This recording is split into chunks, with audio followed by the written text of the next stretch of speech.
Welcome to Presentation, Ponder, Practice. We continue our look at Hebrews chapter 3, beginning with verse 1. Therefore, holy brethren, partakers of a heavenly calling, consider Jesus, the apostle and high priest of our confession.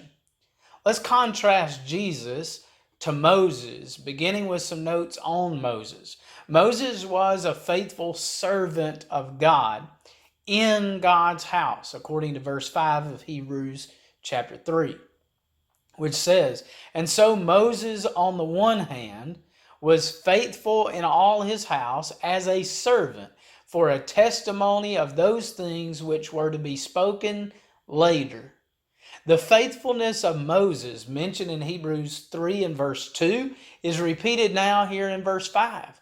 Moses willingly, carefully, and accurately served God. The term servant in verse 5 is the most honorable term for servant used in the New Testament. Moses was a servant serving God as he guided God's people, yet he was a part of God's people. So he was in the house serving. His service testified to what would be spoken later, most likely referring to things spoken through the Son.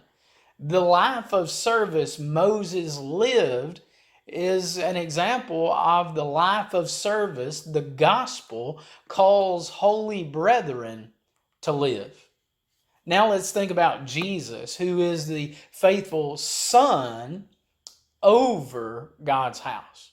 Verse 3 in the original language would read like this in English: For this one has been considered worthy of more glory than Moses, but just so much as the builder of the house has more honor than the house.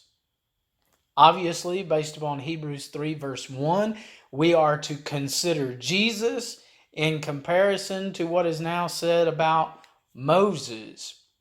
Moses is worthy of glory, but Jesus is worthy of more glory than Moses. Jesus was worthy of greater glory in degree than Moses. To illustrate what the writer was saying, he tells us about a builder of a house deserving honor, more honor than the house itself. Moses was a builder of God's people to some degree, but yet he was in the house. Jesus, however, was co-builder with God in building the house of God, and so he is over the house. To explain this, the writer says, For every house is built by someone, but the builder of all things is God. Verse 4. God built the house.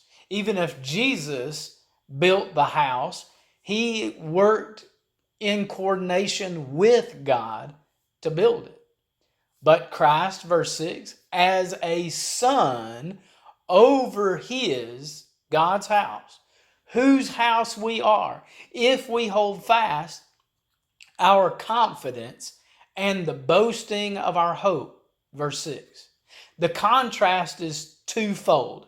One, the servant Moses versus the son Jesus. Both should receive glory. The greater glory goes to Jesus. So to what degree does Moses have glory? The second part of the twofold contrast is that Moses served in all God's house versus Jesus, who served over God's house. Moses was a leader of God's people from among the people. Jesus is a leader of God's people sent from God. So as you ponder these things, we hope you will find something to put into practice. Consider these thoughts as you ponder what we've studied. Being a person in God's house brings some glory. So if you're not in God's house, then there are some obvious things you need to do based upon New Testament teaching. That is, become a part of God's house, a part of God's people. Become part of the house that has been built. You do that by obeying the plan of salvation, God's master plan for how He will save man. But those who are already Christians have a very real responsibility, because both those who are leaders of God's people, like Moses and Jesus, and those in God's house have the responsibility to care for God's house, to care for God's people, and to invite others to come into God's house. We also need to take hold of our confidence. Hold fast to it. Hold on, for the Christian life is a struggle where the people of God must hold on, remain faithful to the end. We must also speak confidently of our hope, the expectancy of something good that is awaiting us in the future, and the promises that God has given us of that future blessing. Also, the patience that is to be had in order to remain faithful until that hope becomes a present reality.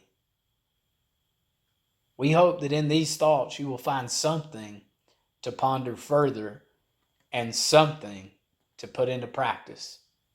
May the God of heaven richly bless you.